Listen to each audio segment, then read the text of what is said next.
Hi friends, இந்த video வந்து நம்ம என்ன பார்க்க போகிறோம் அப்படின்னு கேட்டிங்கன்னா, இப்போ வந்து கோட் திரைப்படத்தில் வந்து ஒரு பெரிய அப்டேட் வந்திருக்கு. அதாவது வந்து இது வரைக்கும் வந்து ப்ரீ புக்கிங்கில் இத்தனை கோடி கலெக்ட் பண்ணியிருக்கா அப்படின்ட்டு வந்து ரசிகர்கள் செம்ம ஆச்சரியத்தில் இருக்காங்க. அதாவது தமிழ் சினிமா முன்னணி நடிகராக இருக்கிறது தான் நம்மளோட தளபதி விஜய். ஸோ இவருக்கு வந்து ரசிகர்கள் கூட்டம் ஏராளம் அப்படின்ட்டு வந்து நம்ம எல்லாருக்குமே தெரிஞ்ச விஷயம். அதுபோல் வந்து இப்போ வந்து இவருடைய நடிப்பில் வந்து நம்மளோட வெங்கட் பிரபு மற்றும் தளபதி இணைஞ்சு உருவாகின திரைப்படம் பேர் தான் கோட். ஸோ இந்த திரைப்படத்தில் வந்து காண ரசிகர்கள் செம்ம அவளாக காத்துக்கிட்டு இருக்காங்க. அதாவது இந்த திரைப்படத்துக்கு வந்து கிட்டத்தட்ட வந்து 300 கோடி பட்ஜெட்டில் வந்து போட்டிருக்காங்க. ஸோ இந்த திரைப்படம் முடிச்சு வந்து நம்ம தளபதி வந்து இன்னும் ஒரு திரைப்படம் நடிப்பார், அதாவது தளபதி 69 அப்படின்ட்டு. அதுக்கப்புறமா நம்ம தளபதி வந்து மொத்தமாக வந்து பாலிடிக்ஸில் தான் வந்து இறங்க போகிறார் அப்படின்னு எல்லாருக்குமே தெரிஞ்ச விஷயம். ஸோ அதனாலே வந்து இந்த 2 திரைப்படம் வந்து ரசிகர்களுக்கு செம்ம ஸ்பெஷலாக அமையணும்.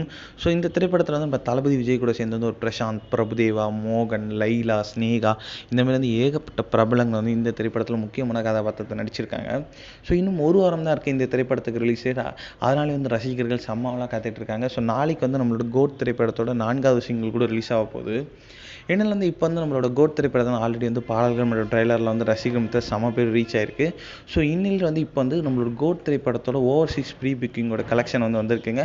அதாவது $1.3 மில்லியன் வரைக்கும் கலெக்ட் பண்ணியிருக்கு. அதாவது நம்மளோட இந்தியாவோட காசு மதிப்பில் கிட்டத்தட்ட 10.9 கோடி வரைக்கும் கலெக்ட் பண்ணியிருக்குங்க. ஸோ இது வந்து one of the greatest opening for நம்ம தளபதி விஜய் அப்படின்னு கண்டிப்பாக சொல்லிடணும். ஸோ இதனாலே வந்து திரைப்படத்தோட எக்ஸ்பெக்டேஷன்ஸ்லாம் வந்து செம்மையாக எகிரிக்கிட்டு இருக்கு.